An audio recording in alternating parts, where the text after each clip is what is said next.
Hello, everybody. Welcome to a new episode of the Dissenter. I'm your host, as always, Ricardo Lopes, and today I'm joined by Dr. Stuart Vyse. He's a psychologist, teacher, speaker, and author who specializes in belief in superstitions and critical thinking. He is a contributing editor for Skeptical Inquirer magazine. And today we're going to talk about his latest book, The Uses of Delusion, Why It's Not Always Rational to Be Rational. So, Dr. Vyse, welcome to the show. It's a pleasure to everyone. It's a pleasure to be here, Ricardo. Thank you very much. So, let's start perhaps with a definition, or just to contextualize things here. What does it really mean to be rational or irrational? Okay. Well, that is a very big question, and many books have been written on the subject. I start from the premise of what is known as the rational choice theory, or a version of it, Yeah. I mean, obviously, many things we do without engaging the powers of reason. You know, when we need to scratch or drink some water or whatever, those are not things that require logic and reason. But other things appear to be driven by our beliefs about the world, and so rational choice, the rational choice model suggests that you should have beliefs that are based in evidence and logic, so the logical conclusions based on the evidence that's available. It also suggests that you might have to do some extra work in order to create good beliefs, and that your actions are based on those. I mean, the philosophers often use two kinds of rationality. One is epistemic, which means that your beliefs are solid, based in logic and evidence, and instrumental rationality, which means that your actions, once you form those good beliefs, your actions conform to them, and things can break down in either of those places. Often, people are irrational in their beliefs. They may believe something simply because they want to believe it, which is not a good practice. That's called wishful thinking. Or they may act against what they know are good beliefs for various reasons. And so those are some basic starting points. Those are the straw people that I set up in order to knock them down in the rest of the book. Okay. And I mean, because many of these beliefs, of course, you're interested in the effects they have on people's behavior. Is it really the case, or do we know for sure that beliefs really drive and cause behavior? That is a great question, and of all the interviews I've done on this book so far, no one's quite asked that question before. And it's not something I deal with adequately, perhaps, in the book. But there's good evidence that we don't always. Our actions are not. Our beliefs sometimes come afterwards, in order to conform to the actions that we would be taking anyway. So I am skeptical about the extent to which beliefs actually do drive behavior in many contexts.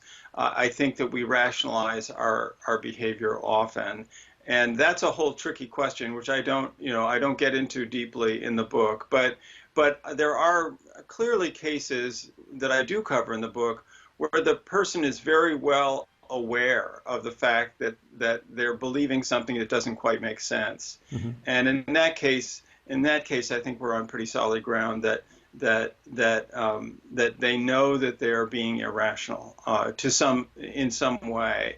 But my argument is that in some of these cases, at least, even when they know they're being irrational, their irrationality helps them in some way, is beneficial to them, and that was the purpose of the book.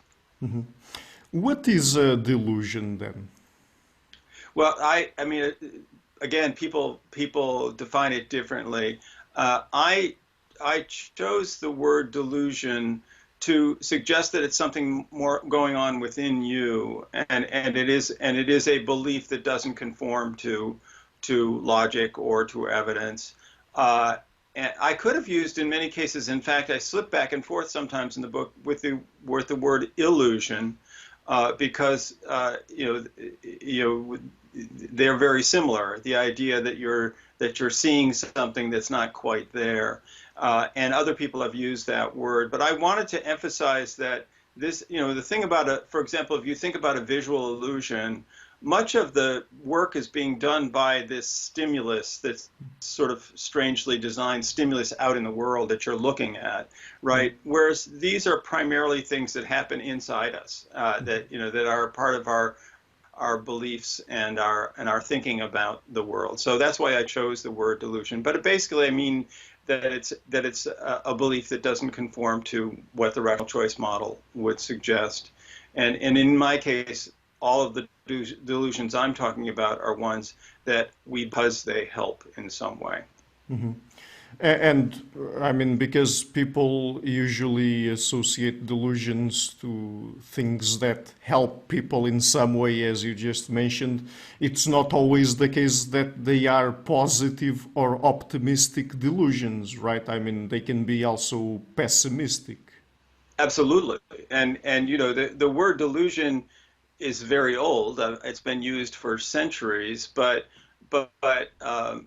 it is now adopted by the clinical psychologists as a very serious thing. That when people hear voices or are deluded about the world, that may be a sign of a serious mental disorder.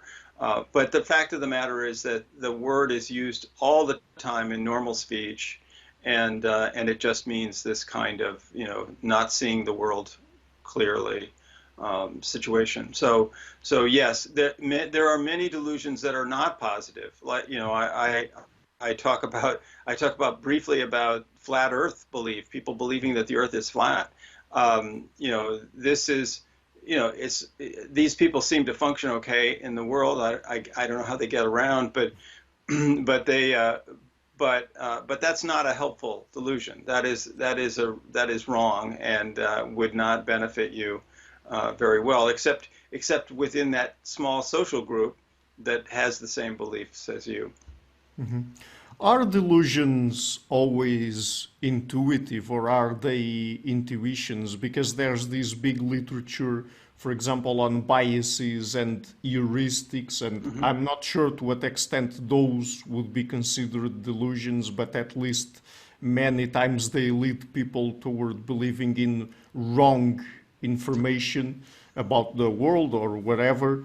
But I mean, at the same time, I brought this topic up because it seems that most of the time, or at least a big part of the time, our intuitions are trustworthy, right? Mm. Often, that's right. Often they are, and that's a useful thing. The Kahneman and Tversky talk about system one and system two thinking, and system one is quick, intuitive. System two is more deliberate and calculating and so on. System one is very valuable because it allows, if it's to the extent that it's accurate, that we can make quick, intuitive judgments. Then we can get on to the next thing, and it's very efficient. So, but it's also the case that, as you suggest, there is a relationship between the delusions I'm talking about and some of the sort of cognitive biases that are so popularly talked about by people like Kahneman and Tversky. One example is a bias towards optimism about ourselves, and that overconfidence, an unrealistic view of your own abilities. In certain contexts, at least, is a useful delusion, according to my terminology, and it fits very well into the biases and heuristics kind of thing that they also researched. Mm-hmm. So in the book you go through different kinds of delusions. What are self-flattering delusions? Well, self-flattering delusions are ones where we tend to think that we are smarter, better looking, more capable than those around us, and then we objectively should think about ourselves. And I start out with this one because I think it seems so obvious and is so central to everyday life. It's not always a positive thing, but in certain circumstances that bias is very useful. And there's a suggestion that which is really quite interesting, that this bias is actually a component of good mental health.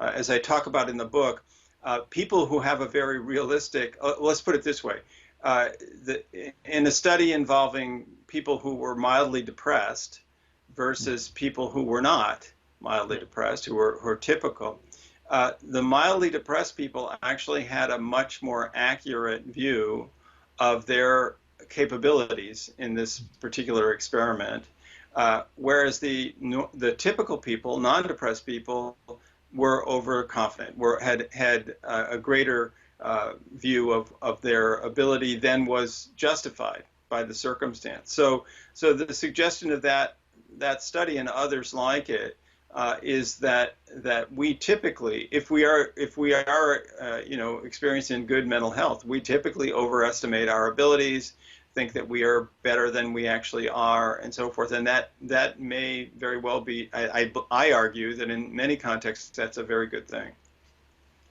And how does that translate into life outcomes and achieving our goals? I mean, is it really better for us to have a more accurate view of reality and be a little bit more on the depressive side of things, or be a little bit, at least a little bit, overconfident? Well, the way I parse it in the book is to think of it in terms of different contexts, and because this isn't, some of the delusions I'm talking about are relatively nuanced. They are valuable in some contexts and maybe even detrimental in others. And the way I think about optimism in particular is at the beginning of a new enterprise, as you're about to launch something new, or after you're already engaged in doing it day to day. So, for example, launching a new business. Mm-hmm. If you were, and this is always a common example because in the United States at least, there's something like 50% of all new businesses fail within the first 5 years. So so the odds are pretty iffy, and so I argue that at the beginning of an enterprise, especially when there's a big potential cost or downside, that you should be, if anything, pessimistic. You should be very realistic, think of all the ways in which it could fail, and try to convince yourself that you've got defenses against those things. That's going to make people less likely to start new enterprises, but that's probably the right strategy at that point. And then once you've started and you're working day to day, which is our circumstance for most of us, most of the time, right? Whatever we're engaged in it on a daily basis. At that point, overconfidence, I think, is a very valuable thing because it has demonstrated motivational value. It keeps you working. You can get up each day and do your job because you're going to succeed, or you think you are.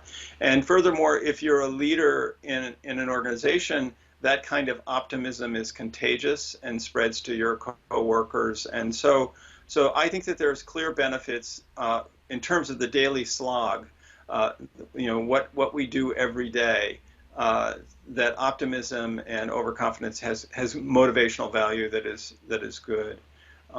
It's at the beginning of an enterprise. When you think about it, like optimism at the beginning, for the worst case scenario, of course, is starting a war. Like optimism, overconfidence and unfortunately, it seems to be quite common in when people start wars that they are overconfident about how easily this will be a piece of cake. It'll be over in a month. And then 20 years later, you're still fighting the war. So things that have a serious downside, you should probably be very realistic and cautious before starting them. But for most of us, we're not starting wars. We're just doing our jobs, and so that's where optimism can be valuable. And specifically in the context of health and health outcomes, is it better to be optimistic or pessimistic? Does it depend on the circumstances? Or if we're talking, for example, before or after the onset of disease, how does it work exactly?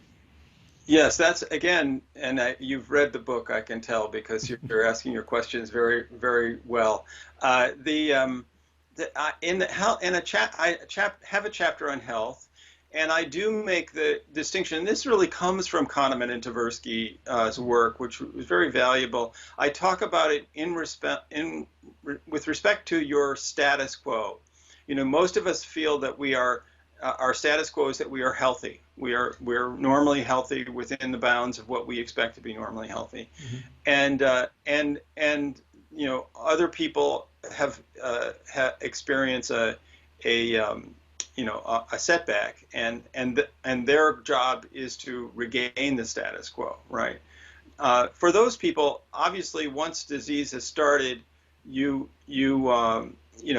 optimism there is going to be valuable again because it's motivational. It will get you doing the rehab that you need to do, taking your medicines, exercising, or whatever it is that you're supposed to do in order to retain your pessimism in that circumstance would not be valuable because it would have you, accept your circumstances and not work forward. The other context in which optimism versus pessimism is interesting is in the case of if your status quo is good, you're healthy, but there's an oncoming threat, right? Like, for example, shall we say, a virus, right? And in this case, interestingly, there's good evidence, which actually predates the current pandemic, that being pessimistic, having what we call defensive pessimism, is very valuable. That people who think they're going to get the disease will take action to avoid that. It's not a pleasant thing. If you're worried that you're going to get sick, in the moment it's not pleasant.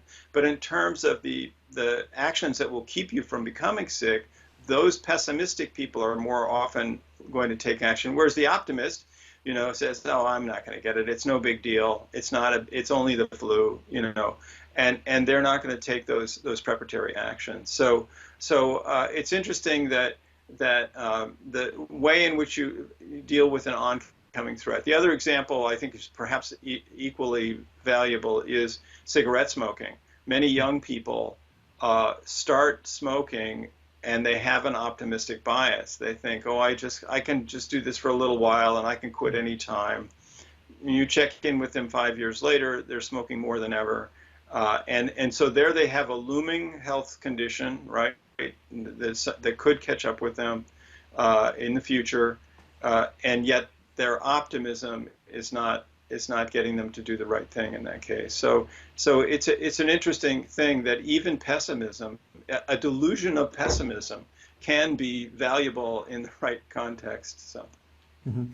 And when it comes to dealing with traumatic events that happen in life, is it better to be an optimist or a pessimist? I would still say that once the trauma has left, an optimism is still going to be a better choice. It's not always easy after you've had a traumatic event. I do talk in the book about people dealing with the death of a loved one, and it's not so much a question of optimism or pessimism, although you could perhaps see it that way. But a number of people, a friend of mine from many years ago, and also the writer Joan Didion and others, have the illusion that the person, even though they know their spouse, for example, their husband or wife, has died, they have on some level the belief that that person is going to come back. And this is one of those situations that I talked about before where there's sort of a double consciousness. They know very well that the person is dead and they know what that means, but they still on some level believe that the person is going to come back. And it seems to be a way of getting through that initial period, the first year or so of missing the individual. And it's no question that it's positive for the people who experience it. Not everybody does, obviously, but many people do. And so here's a delusion that's clearly a delusion. They're aware of the fact that that their belief is not entirely rational, but it comforts them in some way, and they still believe it to some extent. Eventually, I think most people put that aside, but sometimes people have very long, ongoing relationships after a person dies. They feel the presence of the person, they speak to the person, and the current thinking is that's not a bad thing necessarily. That it used to be older views of bereavement suggested that shows that it's a complicated bereavement, that there's something wrong. That's not the view now, and most of the people who say that they have ongoing relationships with people who have passed away, the great overwhelming majority of them find those relationships positive. Mm-hmm. Changing topics, in the book you also talk about superstitions and rituals. Can superstitions work, and how? Well, they don't work in the way that they're advertised to work. Yeah.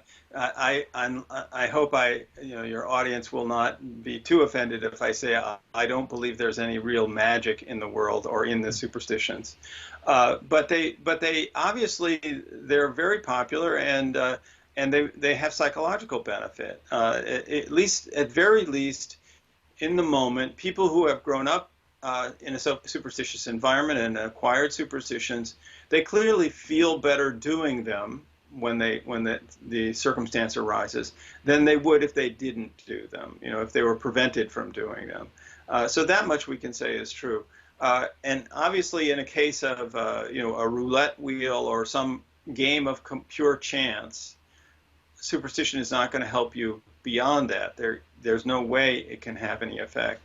But the sort of question that is still out there is the question of whether in a skilled activity, like an athlete, can engaging in a superstition, can the psychological benefit of that translate into actual better performance? Again, not magical, but psychological help in terms of performance. And right now, the evidence is a bit shaky. There's been, studies that show an effect, and then others that don't. And so I don't think we have clear evidence of that yet. But with respect to simple superstitions, there's some more encouraging evidence with respect to rituals, which may or may not. Sometimes they're superstitious, sometimes they're not. But in terms of regular superstitions, there's less evidence. But again, to the extent that people believe in these things and they feel better, I can't, as much as I am a rationalist and would not encourage people to be superstitious, I'm also an objective scientist, and I recognize that it's beneficial to those people. Mm-hmm. When it comes to rituals, there are people from several different areas, people from sports, athletes, for example, that resort to rituals before the games, during the games, etc., and they believe that they really improve their performance and outcome. Can that happen? I mean, particularly if the ritual is in some way practically connected to the activity or something like that? Well, if it's practically connected to the activity, then I think it represents practice. It's not necessarily a ritual in that case. And one of the defining factors in terms of the research, there is actually surprisingly a small but growing research literature on rituals, laboratory research studies, which are quite interesting. But one of the defining features is that it can't be directly connected to the performance later, but in terms of the evidence, here there is a bit more evidence that a ritual, and it's interesting that it needs to be defined as a ritual to the individual. This is we want you to perform this ritual, but a ritual can create less stress, lower heart rate and all the physical measures of stress.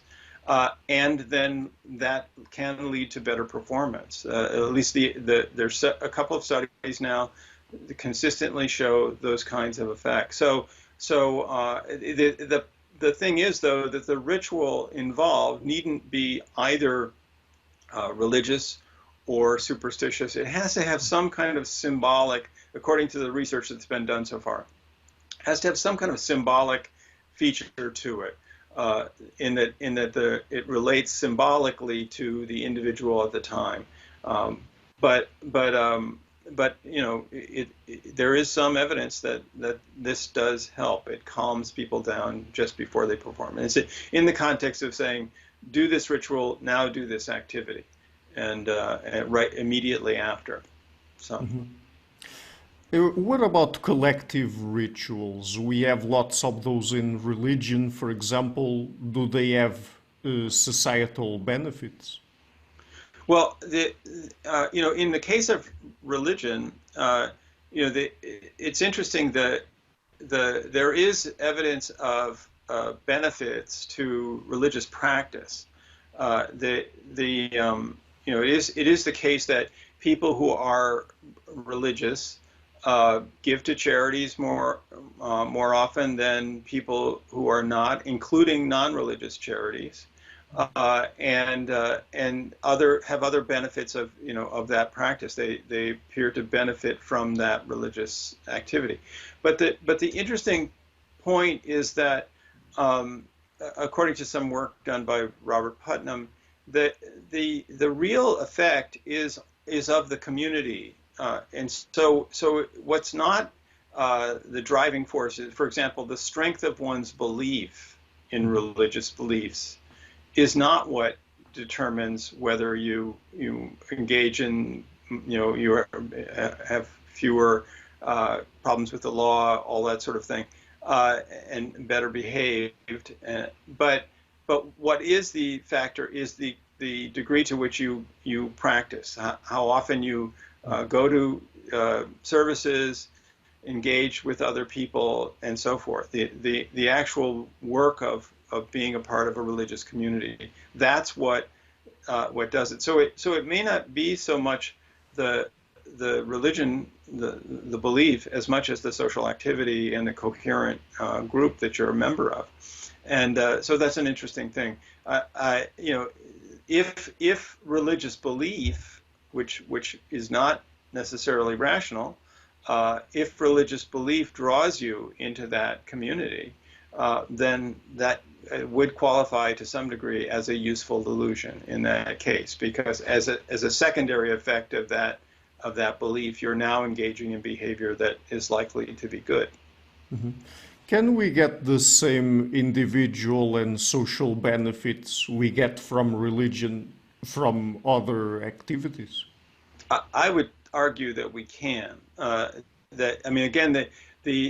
think that's probably been less studied because religious groups are easy to find and study, whereas other kinds of groups are a little bit more difficult. But yes, I think the evidence suggests that it is the social group and being a member of a social group and acting with them that provides that benefit. So I believe that it's true. It's just that the structures are so obvious and clear and accessible in the case of religion that makes them an object of study.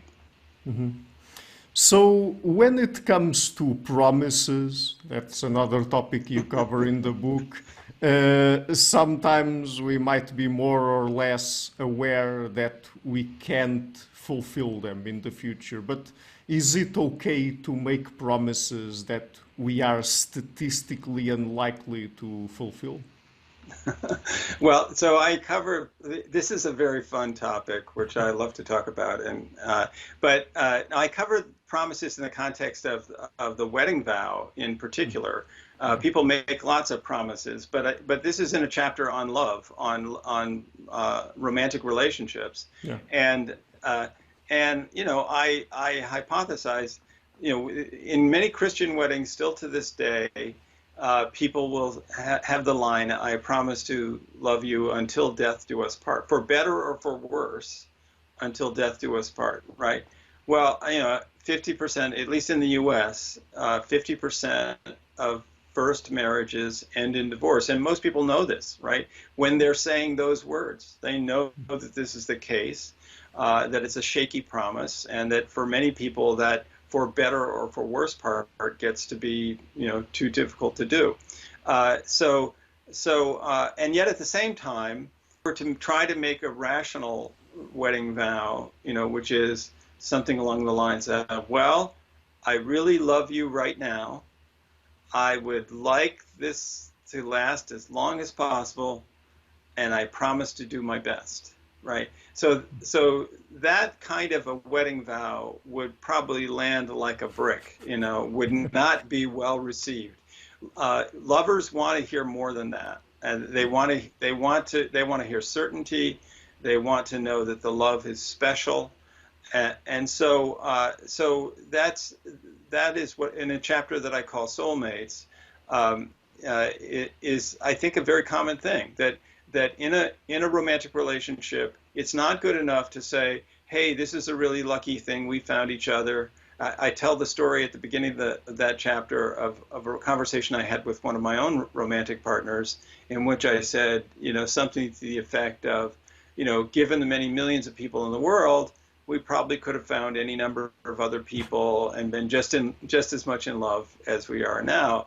And that went over very badly with my beloved at that moment, and that relationship did not actually end up lasting. But people want to hear that you are soulmates, that there's something very special about the relationship, and to say otherwise it would not go over well. And I think that's completely understandable, and it benefits people. I mean, the benefit of having a soulmate relationship, believing that your relationship is special, it immediately devalues everyone else, right? It means that if you strayed, you would be unlikely to get something like you have right now, and so that's why it's really valuable to the individual. And there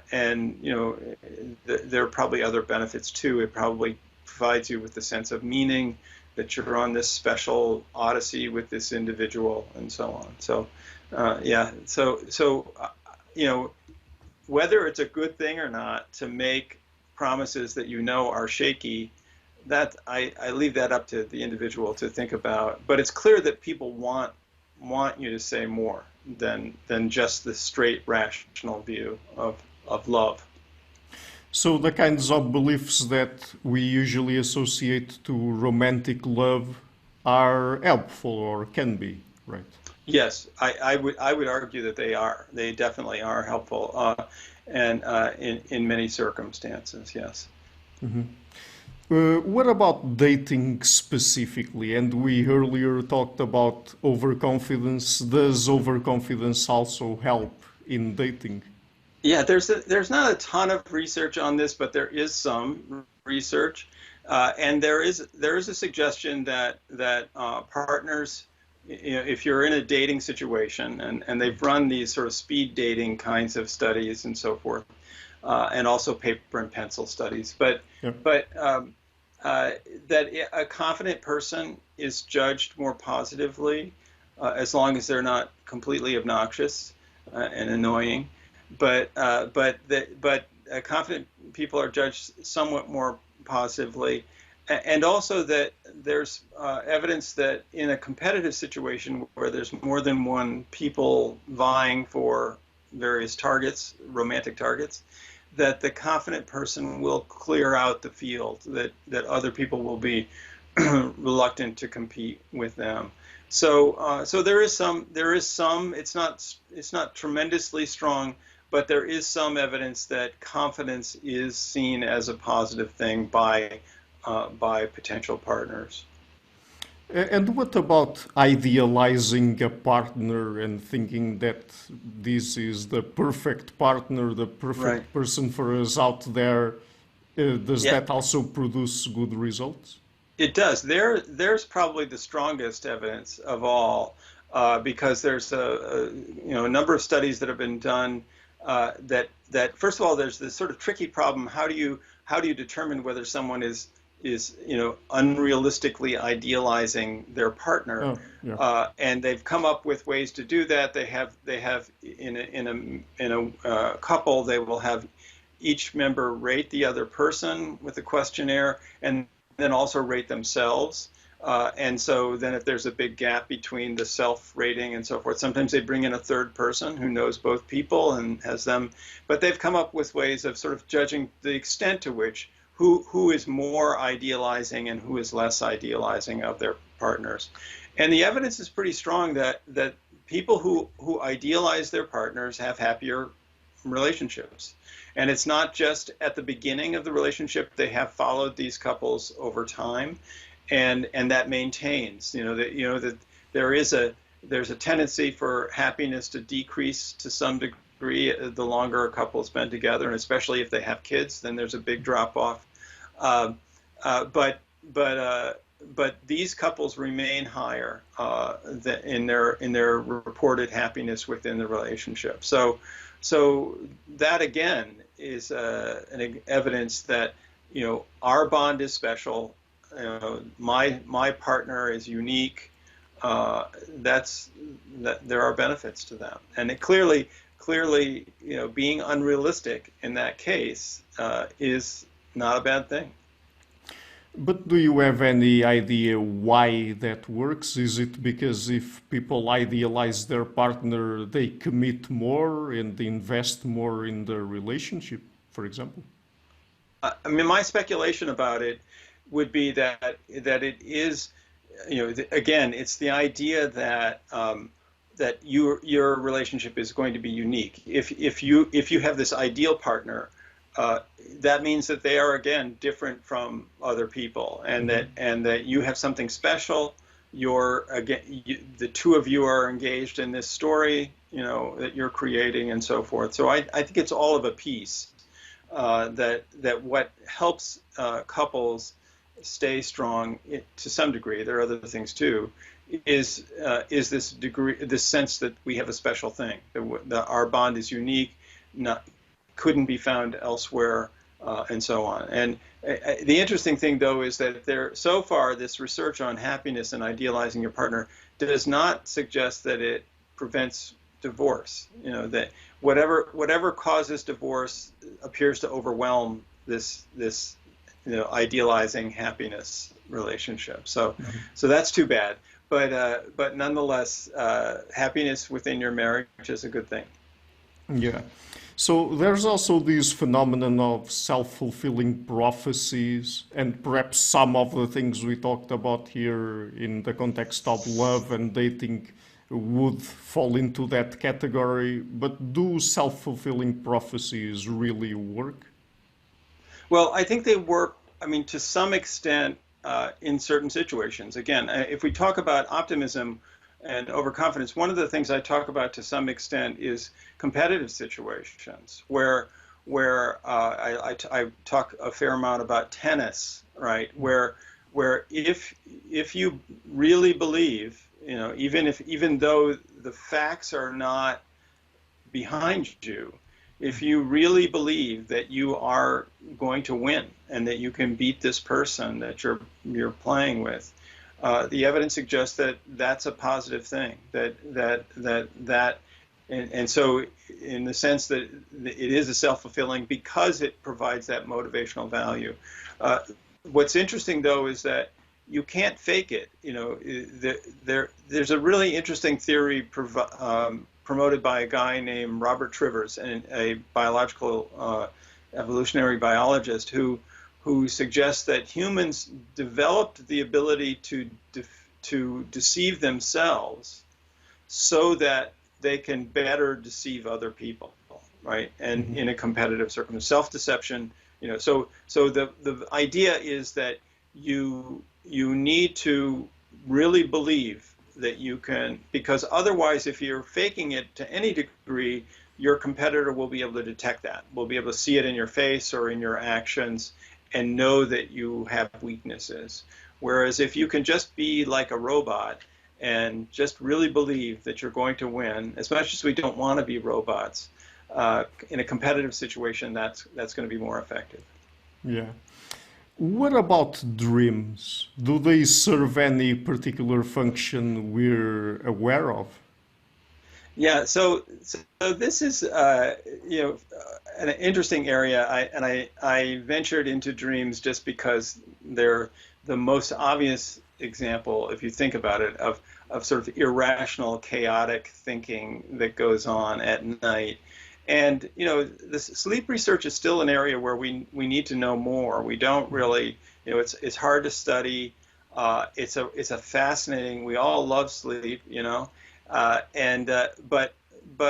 there has been, of course, over the years, considerable debate about the nature and value of dreams. It's gone from dreams are prophetic, the ancient world. I talk about the Epic of Gilgamesh and how people in the ancient world thought that dreams foretold the future, and so they would interpret them. There were books on how to interpret dreams and so forth, and people still do that today. And then the Freudian view that dreams were a window into your unconscious processes and so forth. And then putting Freud aside, the modern world, for a while, science was suggesting that dreams are really nothing, that they were just a side effect of housekeeping work that the brain was doing at night. And there is some evidence to suggest that. But there's an emerging view now that suggests that dreams in and of themselves do have a value for the waking person, and that they, for example, one of the things that is a consistent finding is that people wake up in a better mood. I mean, if they have a normal night's sleep, they wake up in a better mood than they went to sleep. That if they are experiencing stress or other problems the day before, the next sleep helps. Sleep helps you deal with that. And a view of that has to do with the content of our dreams. That our dreams, if there's any anxiety or fear, that exposure to those stimuli at night helps you deal with that and adapt to those anxieties, and that you wake feeling better in the day. So in a way, dreams, in a modest way, dreams have been resurrected as having some function in and of themselves, not just a side effect of what the brain is doing.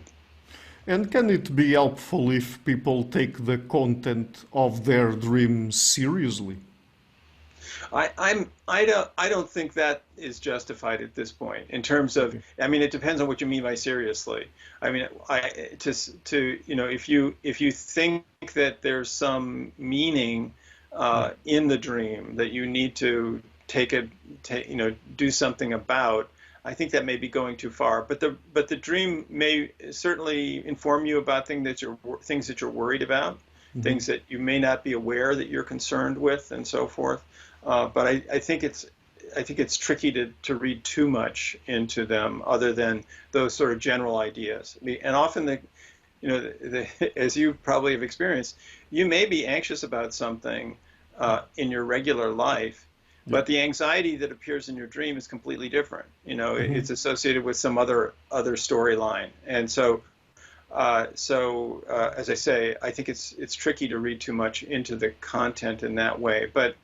But clearly, the content of the dreams, according to more recent research, the content of the dreams can be helpful, can be important, even though it's crazy, in terms of mood regulation and helping us deal with day-to-day stresses. Is the notion of self another delusion? Yeah, now you're getting into the chapters in the back of the book that are different in a couple ways. One is that these are issues that apply to all of us to some degree, as opposed to some of the things we've been talking about: overconfidence, religion, the thinking that your spouse is still alive. Those are only going to appeal to certain people based on their background and their experiences. The self-illusion or delusion, as I talk about it in the book, does apply to all of us. And I'm not the only one to argue this, but it is a difficult. The last two content chapters are more controversial in some people's minds. But what I'm arguing is that, first of all, what we want to know most about other people is whether we can trust them, is their moral behavior.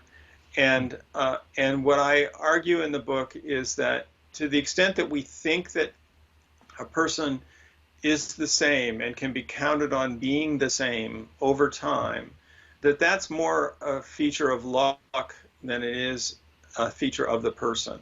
That I make the case that as many social psychologists have, that we are very malleable, that each one of us is capable of doing horrible things in the right circumstance. Not every single one of us, but many of us are capable of doing, as Milgram, in his obedience study showed years ago, and other research has shown subsequently. So I argue that we need that belief. You couldn't enter into a friendship or a marriage if you didn't believe that this person is going to be more or less the same, over time, and yet, and often people are the same because they're not challenged in the ways that social psychology says we can be, and their lives go on, normally. So it's really that their environments remain constant, and so we can trust that on them. But the idea that the person themselves has an essence that you can always know and trust, that is more of a delusion.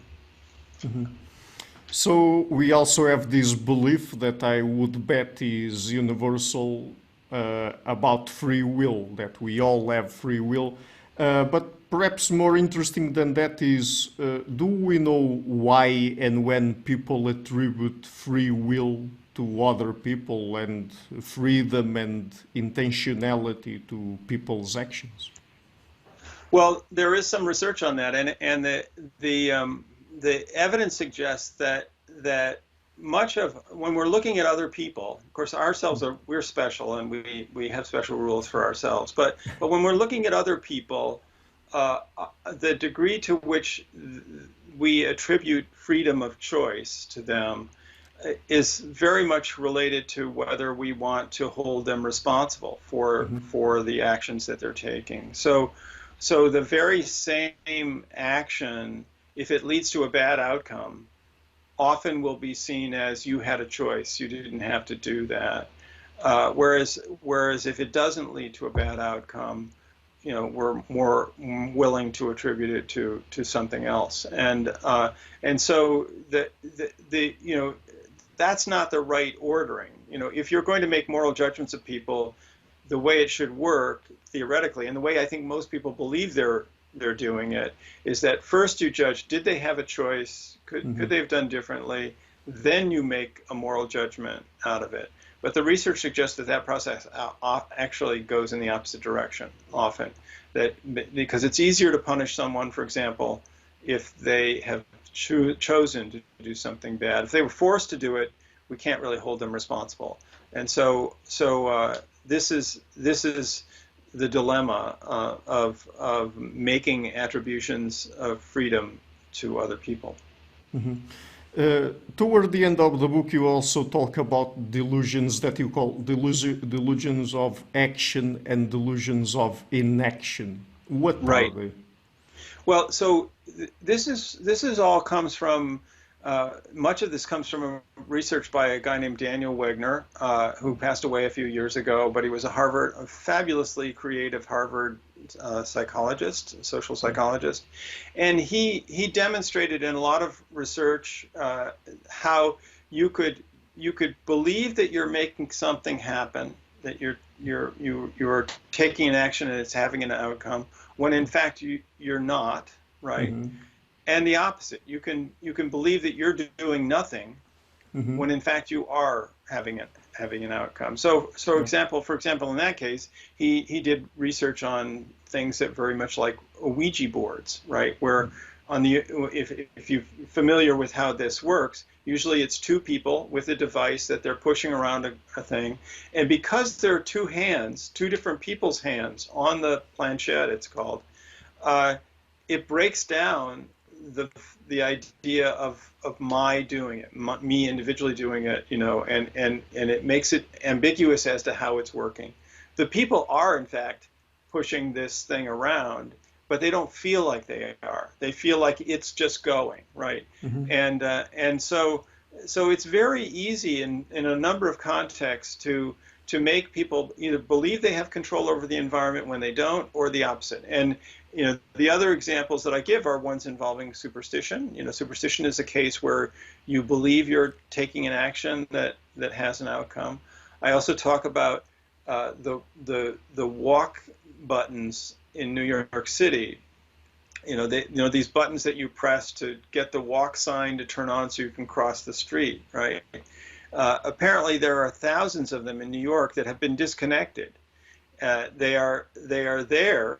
They didn't want to spend the money to take them off, but they're no longer connected in any way. They have no effect, and yet people push them millions of times a day, undoubtedly. And if they push and the light changes, they say, "Oh, it worked. I did it, right?" And that's very common, and it happens all the time. And so this fact that we can disassociate the feeling of doing something with the act itself, with the outcome, convinces me, or is part of the evidence that convinces me, that our feeling of control is an illusion, and an illusion that can be modified quite easily. So. Mm-hmm. And do we need this illusion of control to operate normally and to be mentally healthy? I believe so. I think it's not an accident that we have it. I think that it has benefited us as a species in a couple of ways. Sometimes, there are many circumstances in which your body moves, right? Mm-hmm. And it's useful to know whether you did that or somebody else or something else did it. I give the example of you're driving down the highway with your hands on the steering wheel. Mm-hmm. The wheel turns and the car goes off the side of the road, right? Well, it would be very useful information to know whether you did that yourself or something else made the wheel turn, right?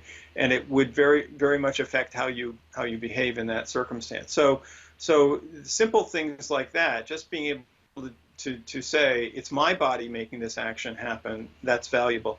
The other thing is that, and perhaps a greater, equally as important, is that the feeling of doing does make it so that the social group can more easily impose controls on us. We are an extremely social species. We need to be able to organize our behavior and control other people's behavior.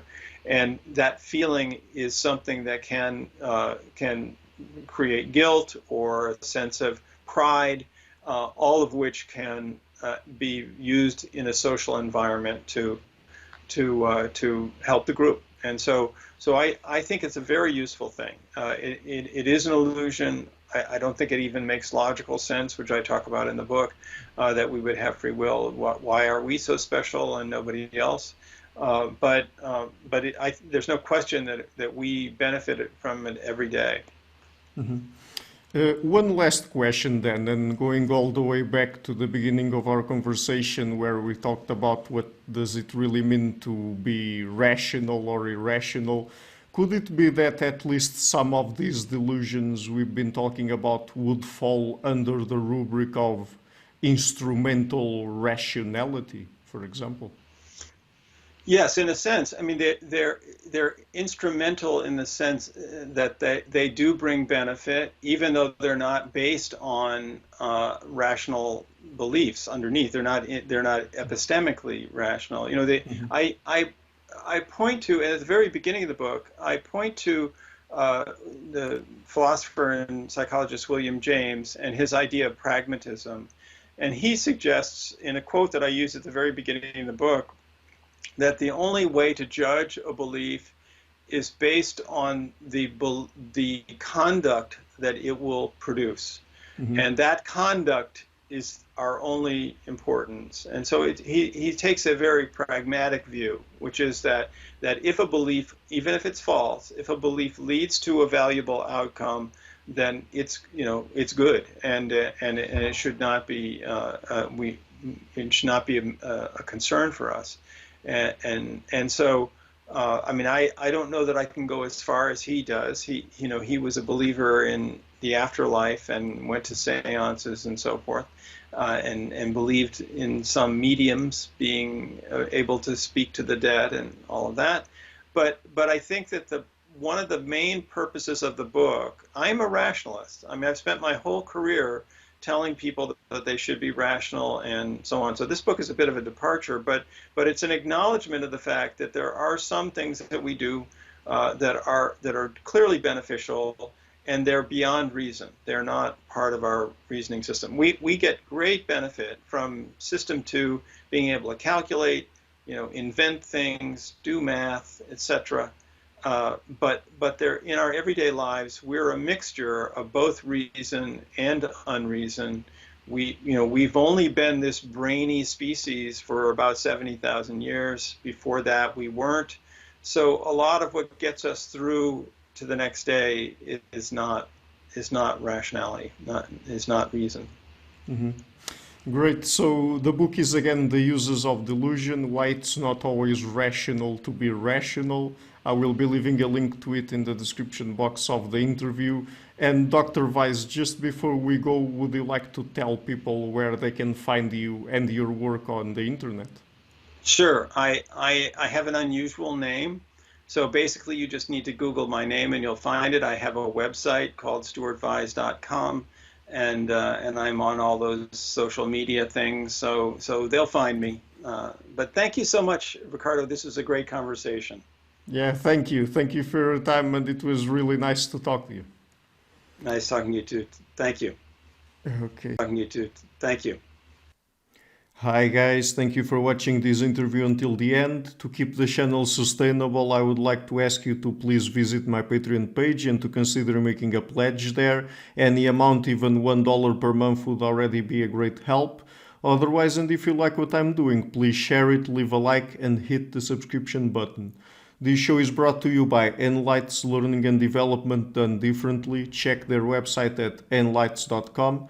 I would also like to give a huge thank you to my main patrons and PayPal supporters, Karen Litska and Blanchett Perga, Larson, Lau Guerrero, Francis Ford, Hans Frederick Sunder, Ricardo Vladimiro, Greg Healy, Adam Castle, Olaf Alex, Jonathan Vissel, Jacob Klinkby, Matthew Whittingbird, Arno Wolfkin, Tim Hollis, Henrik Alenia, John Connors, Paulina Barron, Philip Force Connolly, Jerry Mueller, Herbert Gintis, Bo Weingard, Rebecca Nieberger Goldstein, Dan Demetriou, Robert Windiger, Rui Inácio, Arthur Coe, Zup, Marco Neves, Colin Holbrook, Susan Pinker, Bernardo Seixas, Pablo Santurbano, Simon Colombo, Jorge Spinha, Phil Kavanagh, Corey Clark, Mark Blythe, Roberto Inguanzo, Michael Stormir, Samuel Andreev, Tiago Nunes, Bernard Ugni, Alexander Dunbauer, Fergal Cusson, Evan Bodrenko, Al Herzog, Don Ross, Jonathan Librand, Oslan Bullitt, Nathan Nguyen, Stanton T, Samuel Correa, Eric Hines, Mark Smith, J.W., João Eira, Tom Hummel, David Sloan Wilson, Yacila Dez Araújo, Eden Solon, Romain Roach, Dmitry Grigoriev, Diego Londonio Correa, Tom Roth, Yannick Punter,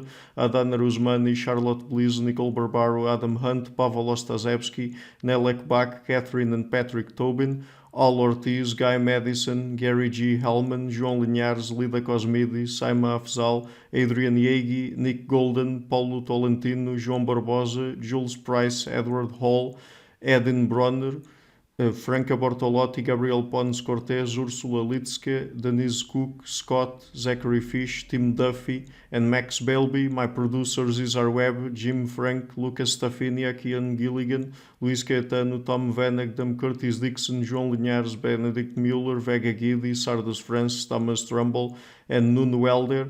And my executive producers Michel Rugieski, Rosie, James Pratt, Matthew Lavender, Sergio Quadriano, and Bogdan Kanivets. Thank you for all.